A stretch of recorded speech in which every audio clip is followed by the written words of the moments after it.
உங்கள்கிட்ட 100 கோடி ரூபாய் இருக்குன்னு வச்சுக்கோங்க. அந்த நேரம் பார்த்து நீங்க இருக்கிற நாட்டுல போர் வந்துருச்சு, கவர்மெண்ட்டும் மாறிடுச்சு. இப்ப நீங்க இருக்கிற நாட்டோட பணத்தோட மதிப்பும் குறைஞ்சு போயாச்சு. பேங்க் எல்லாம் எப்ப மூட போறாங்கன்னு தெரியல. இப்போ உங்ககிட்ட இருக்க காசை எங்க வச்சா பாதுகாப்பா இருக்கும்? பல வருஷமா உலகத்துல இருக்க பணக்காரங்க எல்லாம் சொல்ற ஒரே பதில் சுவிட்சர்லாந்து. 2024 கணக்கின்படி சுவிட்சர்லாந்துல கிளையண்ட் மணி எவ்வளவு இருக்கு தெரியுமா? 9.2 ட்ரில்லியன் ஸ்விஸ் பிராங்க். அதாவது அவங்க நாட்டோட மணியை பிராங்க்ஸ்ன்னு சொல்லுவாங்க. இதுல சுவிட்சர்லாண்ட சேராத வெளிநாட்டு பணக்காரங்க இருக்காங்கல்ல, அவங்களோட காசு மட்டுமே 2.43 ட்ரில்லியன் ஸ்விஸ் பிராங்க்ஸ் இருக்கான். ஆனா இதுல ஒரு பெரிய ட்விஸ்ட் இருக்கு. ஒரு காலத்துல ஸ்விஸ் அக்கௌண்ட்னாலே சீக்ரெட்டான அக்கௌண்ட் அப்படின்னு சொன்னாங்க.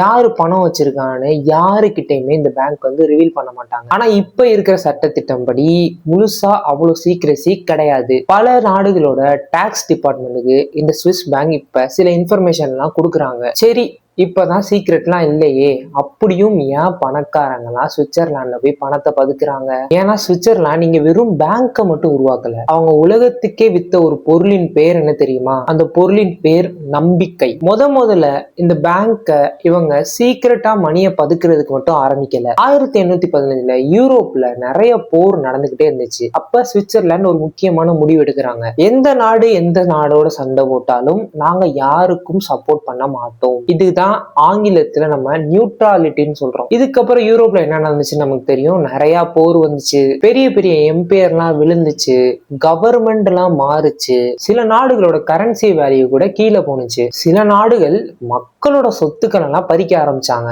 இவ்வளவு சண்டைக்கு நடுவுலையும் சுவிட்சர்லாந்து மட்டும் ரொம்ப அமைதியாவே இருந்துச்சு. இதை நம்ம ஒரு சின்ன எக்ஸாம்பிளோட பார்ப்போம். நீங்க இருக்க தெருவுல எல்லா வீட்லயும் தினமும் சண்டை வந்துகிட்டே இருக்குன்னு வச்சுக்கலாம். ஆனா ஒரே ஒரு வீட்டுல மட்டும் சண்டையே இல்லாம அமைதியா இருக்கு. இப்போ உங்கள்ட்ட ஒரு முக்கியமான பொருள் ஒண்ணு இருக்கு, அதை எந்த வீட்டுல நீங்க கொண்டு போய் வைப்பீங்க? சேஃபா இருக்கிறது அந்த அமைதியா இருக்கிற ஒரு வீடு மட்டும்தான், கரெக்டா? அங்கதானே கொண்டு போய் வைப்பீங்க. இதே மாதிரிதான் உலகத்துல இருக்க எல்லா பணக்காரங்களும் சுவிட்சர்லாண்ட ஒரு சேஃபான வீடா பாக்குறாங்க. சுவிட்சர்லாண்டோட முதல் பலங்கிறது பேங்க் மட்டும் கிடையாது. சுவிட்சர்லாந்துல ஆட்சியே மாறினாலும் அவங்களோட சட்டத்திட்டம்லாம் உடனே எல்லாம் மாறாது. சரி, இப்ப நாடு சேஃபா இருந்தா மட்டும் போதாது, அவங்க வச்சிருக்க மணியும் சேஃபா இருக்கணும், கரெக்ட் தானே? சுவிட்சர்லாண்டோட கரன்சி பேர் நான் முன்னாடியே சொன்ன மாதிரி ஸ்விஸ் பிராங்க். உலகத்துல எவ்வளவு பெரிய கிரைசிஸ் வந்தாலும் எல்லா இன்வெஸ்டர்ஸும் வாங்குற ஒரே கரன்சி எது தெரியுமா? Swiss franc. ஏன் தெரியுமா? சுவிட்சர்லாந்து அரசியல் ரீதியா ரொம்ப ஸ்டேபிளா இருக்கும். அதோட எக்கனாமி மேல மக்களுக்கு எப்பவுமே நம்பிக்கை இருக்கும். இதை நம்ம ஈஸியா புரிஞ்சுக்குவோம். இப்ப 2 பாக்ஸ் இருக்குன்னு வச்சுக்கலாம். முதல் பாக்ஸ்ல நீங்க போடுற காசை டபுள் ஆக்கி தரும். அதாவது 100 ரூபாய் போட்டீங்கன்னா 200 ரூபாய் ஆகும். ஆனா ஒரு ரிஸ்க் இருக்கு, இந்த பாக்ஸ் எப்ப வேணா உடஞ்சு போகலாம். அடுத்து 2வது பாக்ஸ்.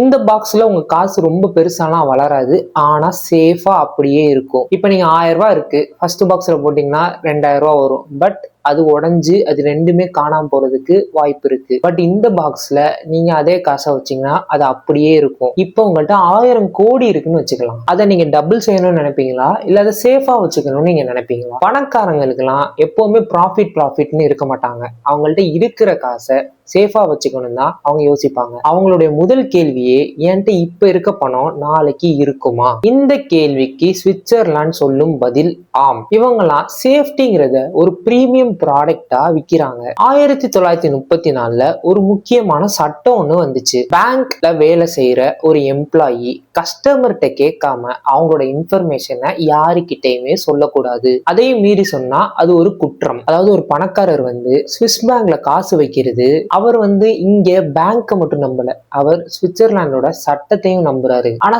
சினிமால எல்லாம் நம்மளுக்கு காட்டுற மாதிரி ஸ்விஸ் அக்கௌண்ட்லாம் மொத்தமா இன்விசிபிள்லாம் கிடையாது. நம்பர்ட் அக்கௌண்ட்னு ஒண்ணு இருக்கு. உதாரணத்துக்கு என்னோட பேர் இல்லாம வெறும் நம்பரை மட்டும் வச்சு அந்த அக்கௌண்ட நான் குறிச்சுக்கலாம். இந்த நம்பர் மூலியமா மத்தவங்களுக்கு வேணா இது யாரோட அக்கௌண்ட் தெரியாம இருக்கும், பட் பேங்க்குக்கு இது யாரோட அக்கௌண்ட்னு கன்ஃபார்மா தெரியும். இங்க இன்னொரு மித்து இருக்கு. ஹிட்லர் கிட்ட இருந்து ஜூஸ் மக்கள்லாம் அவங்க பணத்தை பாதுகாக்கணும் தான் இந்த ஒரு சட்டம் வந்துச்சுன்னு சொல்றாங்க. ஆனா அது முழுமையான உண்மை கிடையாது. இது முழுக்க முழுக்க வெளிநாட்டுல இருந்து டாக்ஸ் டிபார்ட்மெண்ட்லாம் ஈஸியா இன்ஃபர்மேஷனை எடுத்துட்டு போக கூடாதுங்கிறக்காண்டி உருவாக்கப்பட்ட சட்டம். அன்னையில இருந்து பிரைவசிங்கிறது சுவிட்சர்லாண்டோட மிகப்பெரிய ப்ராடக்டா மாறிடுச்சு. இப்ப ஸ்விஸ் பேங்க்னா நமக்கு எல்லாம் மைண்ட்ல என்ன தோணுது? பெரிய அண்டர் கிரவுண்ட் ரூம், ஃபுல்லா gold bars, black money, secret password. ஆனா இது எல்லாமே இந்த கதையோட ஒரு சிறு பகுதி தான். ஸ்விஸ் பேங்கோட உண்மையான பவர் என்ன தெரியுமா? Wealth management. ஒரு பணக்கார ஃபேமிலி சுவிட்சர்லாந்துக்கு வர்றாங்கன்னு வச்சுக்கலாம். அவங்க எல்லா பணத்தையும் ஒரே இடத்துல வைக்க மாட்டாங்க. இங்கதான் ஸ்விஸ் பேங்க் முன் வந்து என்ன செய்வாங்க தெரியுமா?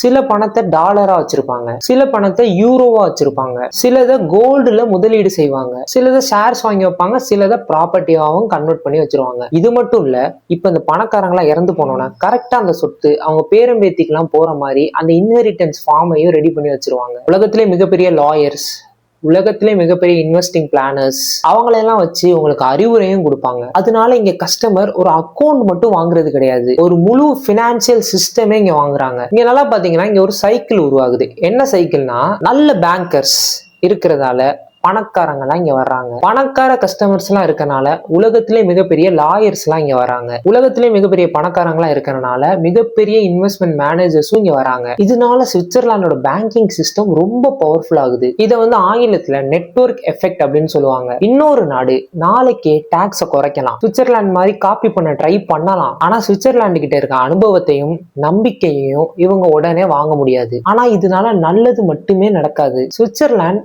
எந்த ஒரு வார்க்குமே போகல, அதனாலே இவங்க ரொம்ப நல்லவங்கலாம் நம்ம சொல்லிட முடியாது. செகண்ட் வேர்ல்டு வார்ல சுவிட்சர்லாண்டை சுத்தி இருந்த நிறைய நாடு வந்து நல்ல பிசினஸ் பண்ணிட்டு இருந்தாங்க. பல ஜீவிஸ் பீப்புளோட பணம்லாம் இந்த சுவிஸ் பேங்க்ல தான் இருந்துச்சு. போர் முடிஞ்சதுக்கு அப்புறம் இந்த சுவிட்சர்லாந்து என்ன பண்ணிட்டாங்கன்னா இது எல்லாமே டார்மண்ட் அக்கௌண்ட் அப்படின்னு மாத்திட்டாங்க. டார்மண்ட் அக்கௌண்ட் என்றால் என்ன? பல வருஷம் யாருமே பயன்படுத்தாத அக்கௌண்ட். அந்த பணத்தெல்லாம் அவங்க குடும்பத்தினர் வந்து திரும்பி பெற ட்ரை பண்ணும்போது அவங்களுக்கு பல சிக்கல் வந்துருச்சு. இதுதான் வந்து இந்த சீக்ரெசியோட பெரிய டேஞ்சர். ஒரு நல்ல குடும்பம் அவங்களோட பணத்தை எல்லாத்தையும் ஒரு ஹிட்லர் மாதிரி டிக்டேட்டர் இருந்து காப்பாத்துறதுக்காண்டி சுவிஸ்ல வந்து கொண்டு வந்து போடுறாங்க. ஆனா அதே டிக்டேட்டர் நினைச்சாலும் திருடின எல்லா பணத்தையும் இங்க வந்து அவரும் பாதுகாத்து கொள்ள முடியும். ஒரே பூட்டு தான் நல்ல மனுஷனோட காசையும் பாதுகாக்குது, திருடனோட காசையும் பாதுகாக்குது. பல வருஷமா அந்த சுவிஸ் பேங்க் மேல இருக்கிற என்ன விமர்சனம்னு பாத்தீங்கன்னா, எந்த ஒரு கணக்கும் கேட்காம எல்லா காசையும் நீங்க பாதுகாக்கிறீங்க. அது பண்ணனால அவங்களுக்கு மிகப்பெரிய பிசினஸ் கிடைச்சிச்சு. பட் அதே சமயம் அவங்களுக்கு ஒரு கெட்ட பேரும் அதுல இருக்கு. இப்ப இந்த சுவிஸ் பேங்க்ல இந்த சீக்ரெசி, அதாவது ஒளிச்சு வைக்கிறாங்கல்ல பேரெல்லாம், அதெல்லாம் இப்ப உடஞ்சு போச்சு. அவங்க வந்து இன்ஃபர்மேஷன் கேட்டா வெளியில சொல்லணும். இதை யாரு உடைச்சது? பெரிய ஆர்மி ஆபீசர்ஸ் எல்லாம் வந்து உடைக்கல, டாக்ஸ் ஆபீசர்ஸ் தான் வந்து உடைச்சாங்க. 2009 சுவிஸ் பேங்க் UBS அப்படிங்கிறது வந்து அமெரிக்காவோட ஒரு ஒப்பந்தம் போட்டுக்குச்சு. இப்ப இந்த பேங்க் வந்து ஓப்பனா ஒத்துக்கிட்டாங்க. நிறைய அமெரிக்கன்ஸ் எல்லாம் வந்து டாக்ஸ்ல இருந்து தப்பிக்கிறக்காண்டி அந்த காசெல்லாம் வந்து இங்க வந்து மறைச்சு வச்சாங்க. இப்ப அமெரிக்கா சொல்லுது, நாங்க உங்களுக்கு $780 மில்லியன் தரோம், நீங்க எங்களுக்கு நாங்க கேட்கிற இன்ஃபர்மேஷன் எல்லாம் கொடுங்கன்னு. முன்னாடி சுவிஸ் பேங்கோட லா என்ன சொன்னுச்சு? கஸ்டமரோட இன்ஃபர்மேஷனை வெளியே சொன்னாலே கிரைம். ஆனா இங்கதான் அமெரிக்கா ஒரு புள்ளி வச்சாங்க. டாக்ஸை மறைக்கிறவங்களை நீங்க காப்பாற்ற முயன்றால் அதுவும் கிரைம். சோ நீங்க சீக்கிரட்டை பாதுகாத்தீங்கன்னா நாங்க உங்க மேல ஃபைன் போடுவோம். இப்ப சுவிஸ் பேங்க் அவங்களோட சீக்ரெட் எல்லாம் வெளியே விட ஆரம்பிச்சிட்டாங்கன்னா அவங்களோட நம்பிக்கை போயிடும். என்ன ஆயிடுச்சுன்னா 2017 இருந்து சில இன்ஃபர்மேஷன் எல்லாம் நாங்க வெளியில விடுவோம் சுவிஸ் பேங்க் சொல்லிட்டாங்க.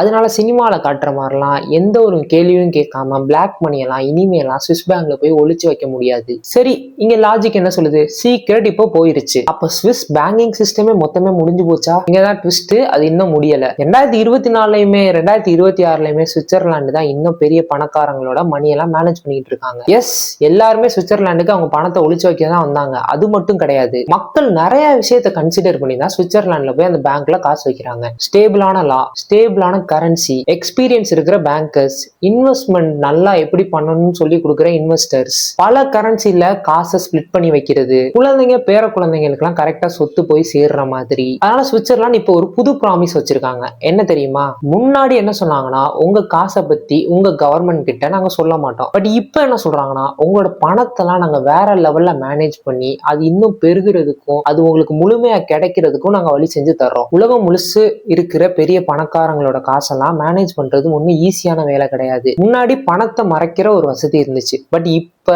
என்ன இருக்குது?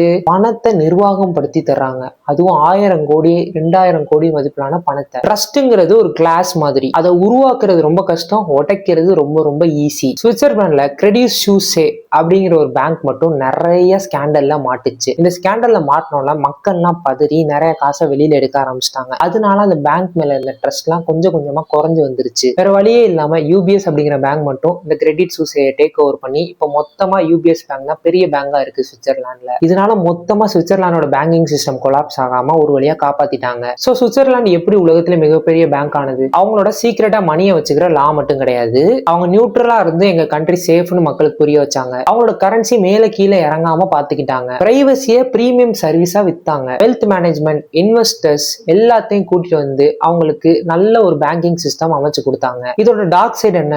பணத்தை பாதுகாக்கிறாங்க, ஆனா நல்லவங்களோட பணத்தை மட்டும் பாதுகாக்கல, கெட்டவங்களோட பணத்தையும் பாதுகாக்கிறாங்க. சுவிட்சர்லாந்து நமக்கு சொல்ற பெரிய பெரிய லெசன் இதுதான். உங்க பணத்தை நாங்க டபுள் பண்ணுவோம்னு சொல்லல, உங்களோட பணம் காணாம போகாம நாங்க பாத்துக்குவோம்னு சொல்லிதான் அவங்க அந்த பேங்கிங் சிஸ்டமே கிரியேட் பண்ணாங்க. கவர்மெண்ட் மாறலாம், கரன்சி கீழே போகலாம், வார் வரலாம், எக்கனாமிக் கொலாப்ஸ் ஆகலாம், ஆனா உங்களோட பணம் மட்டும் எங்கள்கிட்ட சேஃபா இருக்கும். மனுஷங்களுக்கு எப்பவுமே பணம் வந்து காணாம போயிரும்னு ஒரு பயம் இருக்கும். அதுக்கு இவங்க ஒரு நம்பிக்கை கொடுத்தாங்க. பயம் இருக்கிற வரை பாதுகாப்பை விற்கிற பிசினஸ் எப்பவுமே இருந்துகிட்டே தான் இருக்கும். ஆனா இறுதியா ஒரு கேள்வி, பல வருஷமா சம்பாரிச்ச இந்த நம்பிக்கையை சுவிட்சர்லாந்து என்ன எத்தனை வருஷம் காப்பாற்ற முடியும் நீங்க நினைக்கிறீங்க? உங்க கருத்துக்கள் எல்லாம் கமெண்ட்ஸ்ல சொல்லுங்க. இந்த வீடியோ பிடிச்சிருந்துச்சுன்னா லைக் பண்ணுங்க, ஷேர் பண்ணுங்க, கமெண்ட் பண்ணுங்க. அடுத்த வீடியோல சந்திக்கிறேன். பாய்.